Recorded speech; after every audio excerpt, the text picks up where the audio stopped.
അപ്പോൾ നമ്മൾ ഇന്ന് ഉണ്ടാക്കാൻ പോകുന്നത് റെസിപ്പി നമ്മളുടെ നാടൻ തട്ടുകട സ്റ്റൈൽ ദോശയാണ്. നമ്മളുടെ തട്ടുകട സ്റ്റൈലിലുള്ള നാടൻ ദോശ വളരെ റെയറായിട്ടാണ് വീട്ടുകളിൽ ഉണ്ടാക്കിയാൽ ശരിയാവാറ്. എപ്പോഴും ഒന്നും ശരിയാവാറില്ല.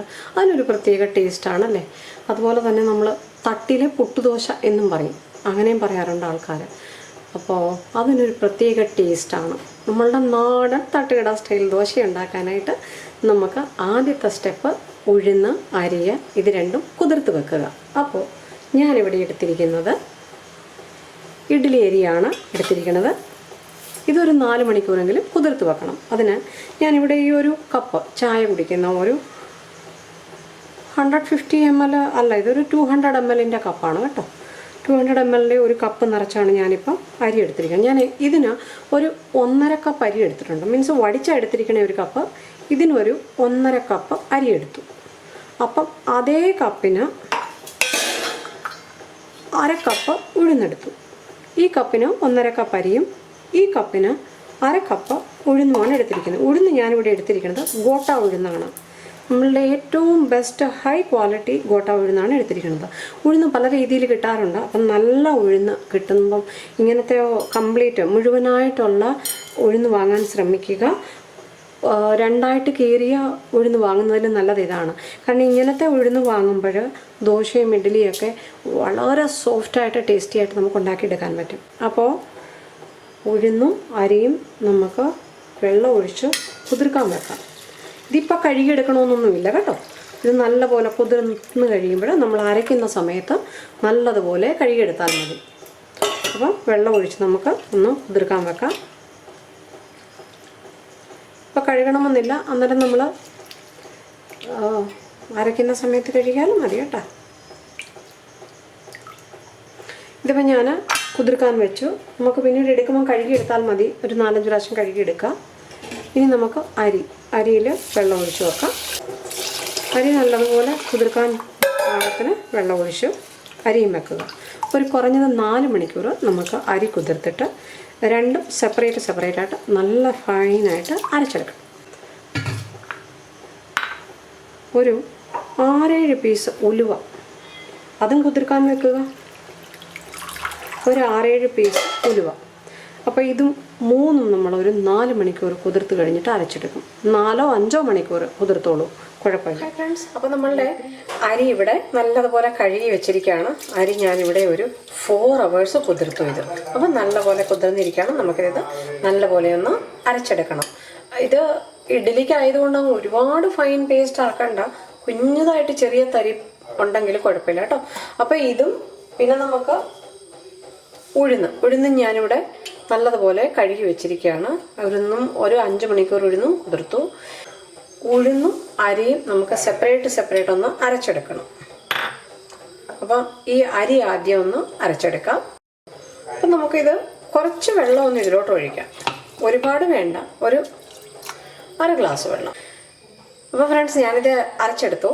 ഒരു ചെറിയ തരിതരിപ്പുണ്ട്, പക്ഷേ നല്ല ഫൈൻ പേസ്റ്റായിട്ട് അരച്ചെടുത്തു. ഇതിപ്പം ദോശയ്ക്കാണല്ലോ നമ്മൾ തട്ടുകട സ്റ്റൈല് ദോശ.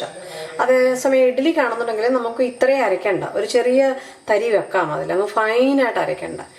നമുക്ക് ഇതിലോട്ട് ഒരു 5-6 ഉലുവ നമ്മൾ കുതിർത്ത് വെച്ചത് ഇട്ട് കൊടുക്കാം. ഒരു 7-8 പീസ് മതി കേട്ടോ. അതിൽ കൂടുതൽ ഉലുവ ആകരുത്. ഒത്തിരി ഉലുവയായ ഉലുവയുടെ സ്മെല്ലാകും. ഇതിലോട്ട് നമുക്കൊരു 2 ടേബിൾ സ്പൂൺ ചോറ്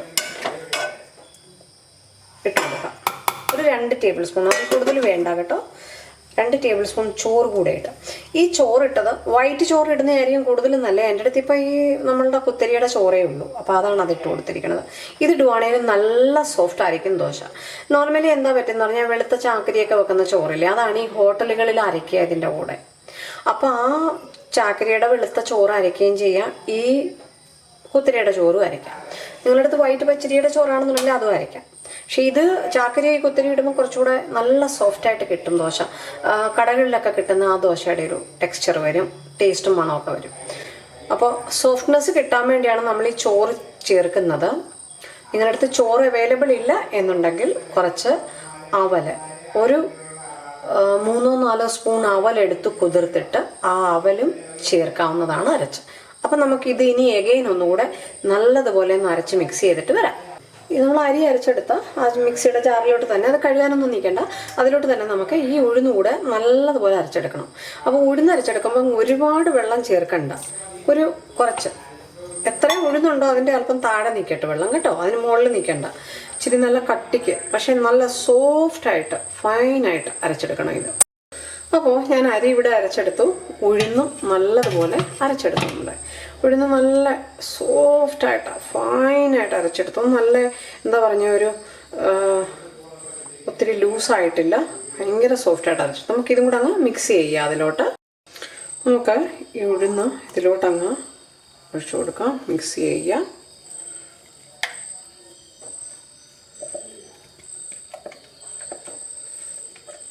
ഈ ഉഴുന്ന് വരെയും ഒന്നിച്ചിട്ട് വെച്ചു. അതിൻ്റെ കൂടെ നമുക്ക് ഒരല്പം ഉപ്പിട്ട് കൊടുക്കാം. കാരണം ഉപ്പിട്ട് വെക്കുകയാണെങ്കിൽ ഒന്ന് പെട്ടെന്ന് പുളിച്ച് കിട്ടും. ഇവിടെ ഇപ്പം നാട്ടിൽ നല്ല മഴയായിരുന്നു, അപ്പം കുറച്ച് വെതർ ഒന്ന് തണുത്തിട്ടുണ്ട്. അപ്പോൾ ഇത് ചിലപ്പോൾ മോർണിംഗ് ആകുമ്പോഴത്തേക്ക്, ഇപ്പോൾ 9 മണിയാകണോ രാത്രിയിൽ, അപ്പം മോർണിംഗ് ആകുമ്പോഴത്തേക്ക് നമുക്ക് നല്ലപോലെ പുളിച്ച് കിട്ടിയില്ലെങ്കിലോ. അപ്പം ഞാൻ just adding little salt in it. എന്നിട്ട് സോൾട്ട് ചേർത്തിട്ട് നമ്മൾ ഒന്നിച്ച് മിക്സ് ചെയ്യുക. ഇതൊന്ന് നല്ലപോലെ ഒന്ന് കുഴച്ചെടുക്കുക. അപ്പം കൈ കൊണ്ട് ഇത് മിക്സ് ചെയ്ത് വെക്കണം, അല്ലെങ്കിൽ നമുക്കൊരു സ്പൂൺ ഉപയോഗിക്കാം. You can use your hands, you can use A spatula. അപ്പം നമ്മുടെ കൈ കൊണ്ട് മിക്സ് ചെയ്യുന്നതാണ് കൂടുതലും നല്ലത്. അപ്പം എന്താ പറ്റുമെന്ന് പറഞ്ഞാൽ നമ്മുടെ കയ്യിലുള്ള നല്ല ഗുഡ് ബാക്ടീരിയ ഇതൊന്ന് പെട്ടെന്ന് പുളിച്ച് കയറാനായിട്ട് ഹെൽപ്പ് ചെയ്യും. ഞാനെപ്പോഴും കൈ യൂസ് ചെയ്താണ് ഇത് കുഴച്ചു വെക്കണത്. Using your hand is always better to mix it instead of spatula. But it's up to you. If you want to use a spatula, you can use it. If you are using a spatula, it will take time to get ferment. That's why I'm using my hands to mix it. Cold വെതറുള്ള ഒത്തിരി തണുപ്പുള്ള ഏരിയയിലെ സ്ഥലത്താണ് നമ്മൾ താമസിക്കുന്നതെന്നുണ്ടെങ്കിൽ എപ്പോഴും നമ്മളിതൊരു കാസറോളിൽ ഒഴിച്ചു വെക്കുക. അതാണ് ബെറ്റർ. ഞാൻ എപ്പോഴും പറയാറുള്ളതാണ്. വേറെ ഒന്നും ചെയ്യേണ്ട. ഒരു കാസറോളിൽ അരച്ചെടുക്കുന്ന ചൂടോടെ തന്നെ മിക്സ് ചെയ്ത് അതേ ചൂടോടെ അടച്ചു വെക്കുകയാണെങ്കിൽ മോർണിംഗ് ആകുമ്പോഴത്തേക്ക് നല്ലപോലെ ഫെർമെൻ്റ് ആയി കിട്ടും. ഇന്നലെ രാത്രിയിൽ നമുക്ക് നാടൻ ദോശ ഉണ്ടാക്കാനായിട്ട് അരച്ചു വെച്ചതാണ്. കാസറോളിൽ വെച്ചതുകൊണ്ട് അത് നല്ല പൊങ്ങി വന്നു. അതെ, രാത്രിയിൽ അരച്ച് വെച്ചതാണ്. കുറച്ച് മഴയുണ്ടായിരുന്നു നാട്ടിൽ, അപ്പം വെതർ കുറച്ച് നല്ല കൂൾ വെതറായിരുന്നു. അപ്പം ഒത്തിരി ചൂടില്ലാതെ നിന്നുകൊണ്ട് ഞാൻ ഒരുപാട് ചൂടില്ലെങ്കിൽ പെട്ടെന്ന് പുളിച്ച് കയറിയില്ലല്ലോ, അതുകൊണ്ടാണ് ഞാനിതിൽ വെച്ചാൽ. അല്ലെങ്കിൽ നാട്ടിലെ ക്ലൈമറ്റിൽ കാസറോളിൽ വെക്കേണ്ട കാര്യമൊന്നുമില്ല കേട്ടോ. വെറും ഏതെങ്കിലും ബോളിൽ വെച്ചാലും നല്ലപോലെ പുളിച്ച് കയറും. പക്ഷേ ഇതിപ്പം ദേ നിങ്ങൾക്ക് കാണാം നല്ലതുപോലെ പുളിച്ച് കയറിയിട്ടുണ്ട്. ദേ കണ്ട നല്ലപോലെ പുളിച്ച് കയറിയിട്ടുണ്ട്.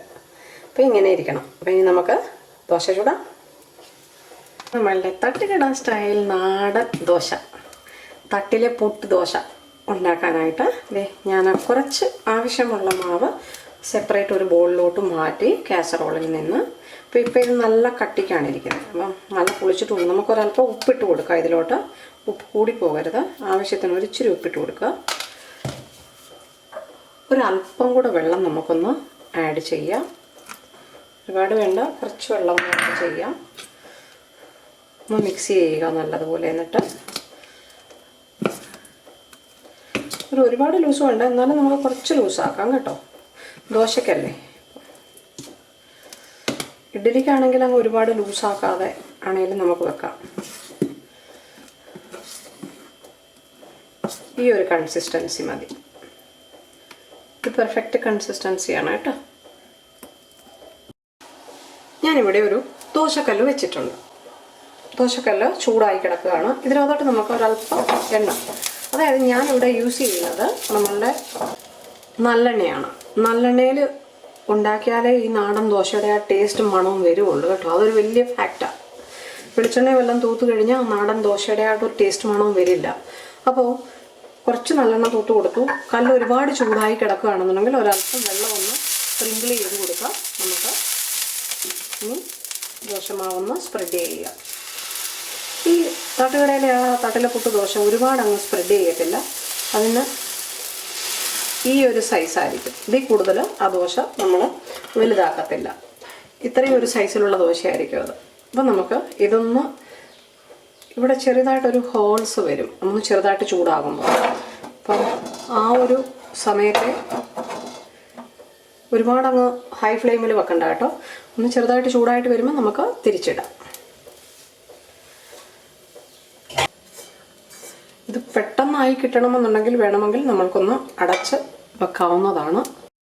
അപ്പം നമ്മുടെ ദോശയാണ് കണ്ടല്ലേ ആ ഒരു ചെറിയ ഹോൾസൊക്കെ വന്നു തുടങ്ങിയത്. അപ്പോൾ ആ നാടൻ ദോശയുടെ ഒരു ലുക്ക് വന്നു. ഇനി നമുക്കിത് തിരിച്ചിടാം. ഇങ്ങനെ ഇരിക്കണം അതിൻ്റെ ആ ഒരു എന്താ പറയുന്നത് കളറും ആ ഒരു ടെക്സ്ചറൊക്കെ, നാടൻ ദോശയുടെ ടെക്സ്ചർ. ഫ്ലെയിം ഒരുപാട് കൂട്ടി വെച്ചാൽ ചില ദോശക്കല്ല് പെട്ടെന്ന് കരിഞ്ഞു പോകും. ഞാൻ ഒരുപാട് ഫ്ലെയിം കുറച്ച് വെച്ചിരിക്കുകയാണ്. അപ്പം ആ ഒരു ഇതിൽ വെക്കുക. അപ്പോൾ ഇതൊന്ന് ഒരു 1 മിനിറ്റോളം തിരിച്ചിട്ടാൽ മതി, ഒരുപാട് നേരം തിരിച്ചിടണ്ട. അപ്പോൾ നമ്മളുടെ ദോശ ഇവിടെ റെഡി ആയിട്ടുണ്ട്. നമുക്ക് എടുക്കാം, നോക്കാം. ഒന്ന് ആയിട്ടുണ്ട്.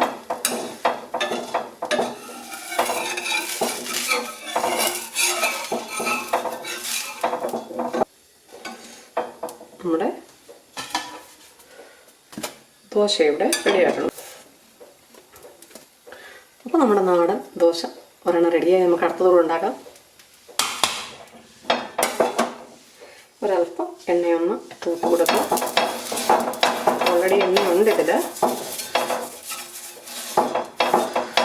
ചകിരിയാണ് ഞാൻ ഉപയോഗിക്കുന്നത്. നിങ്ങൾക്ക് ബ്രഷ് ഉപയോഗിക്കാം, കോട്ടൻ്റെ തുണി ഉപയോഗിക്കാം. നാട്ടിലൊക്കെ ആകുമ്പോൾ ചകിരി കൊണ്ടല്ലേ നമ്മൾ എപ്പോഴും നാടൻ ദോശയൊക്കെ തൊടുക. അപ്പം ഇച്ചിരി വെള്ളം ഒന്ന് കളിച്ചു കൊടുക്കാം. നല്ല ഒരുപാട് ചൂടാകാതിരിക്കാൻ വേണ്ടിയാണ്.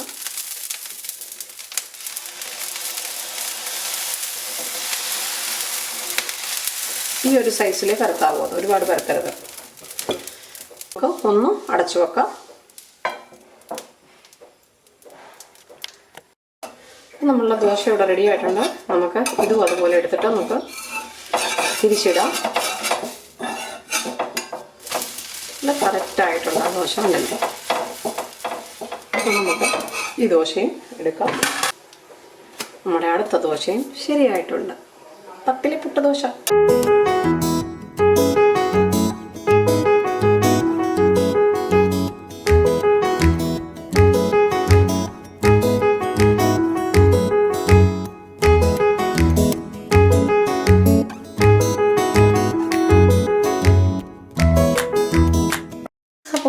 എല്ലാവർക്കും നമ്മളുടെ ഇന്നത്തെ തട്ടുകട സ്റ്റൈൽ ദോശ ഇഷ്ടമായി എന്ന് കരുതുന്നു. തട്ടിലെ പൊട്ട് ദോശ. ഇതിന് കുറച്ച് ഒരല്പം തിക്നെസ് കാണും കേട്ടോ. ഒരല്പം തിക്നെസ് കട്ടി കാണും. അത് ഒത്തിരി തിന്നായിരിക്കില്ല നമ്മളുടെ ഈ തട്ടുകടയിലൊക്കെ കിട്ടുന്ന ദോശ. അത് അതേ മണവും ആ മണം നമ്മൾ നല്ലെണ്ണ യൂസ് ചെയ്തിട്ട് ഒന്ന് തൂത്ത് കൊടുത്താലേ ആ ഒരു മണം വരുള്ളൂ കേട്ടോ. ആ തട്ടുകടയിലെ ദോശയുടെ ശരിക്കുള്ള ഡിറ്റോ ടേസ്റ്റും മണവുമാണിതിന്. അപ്പോൾ എല്ലാവരും മറക്കാതെ ഉണ്ടാക്കി നോക്കുക. നിങ്ങൾക്കെല്ലാവർക്കും ഇഷ്ടമായി എന്ന് കരുതുന്നു. ഇന്നത്തെ നമ്മളുടെ സ്മോൾ റെസിപ്പി, നമ്മളുടെ ഹെൽത്തി ആയിട്ടുള്ള ബ്രേക്ക്ഫാസ്റ്റ് റെസിപ്പി, ഡിന്നറിനും ബ്രേക്ക്ഫാസ്റ്റിനും ഒക്കെ ഈസി ആയിട്ട് ഉണ്ടാക്കാവുന്ന റെസിപ്പി. ദോശ ഇഷ്ടമല്ലാത്ത ആരുമില്ല. ദോശ ഇഡ്ഡലിയാണ് നമ്മളുടെ കേരളീയരുടെ ഏറ്റവും ഫേവറേറ്റ് ഫുഡുകളിലെ ബ്രേക്ക്ഫാസ്റ്റിലൊന്ന്.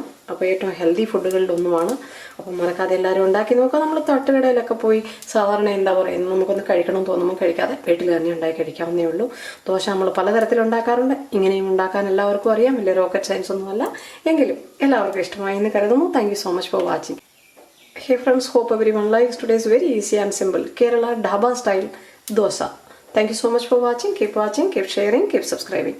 ഇതുവരെ സബ്സ്ക്രൈബ് ചെയ്തിട്ടില്ല എന്നുണ്ടെങ്കിൽ പ്ലീസ് മറക്കാതെ സബ്സ്ക്രൈബ് ചെയ്യുക.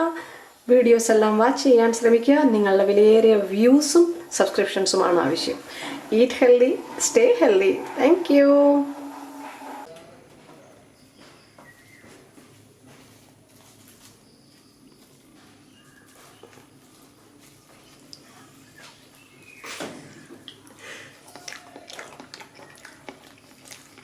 എങ്ങനെയുണ്ട് തട്ടുകട സ്റ്റൈൽ ദോശയും ചമ്മന്തി? അടിപൊളി.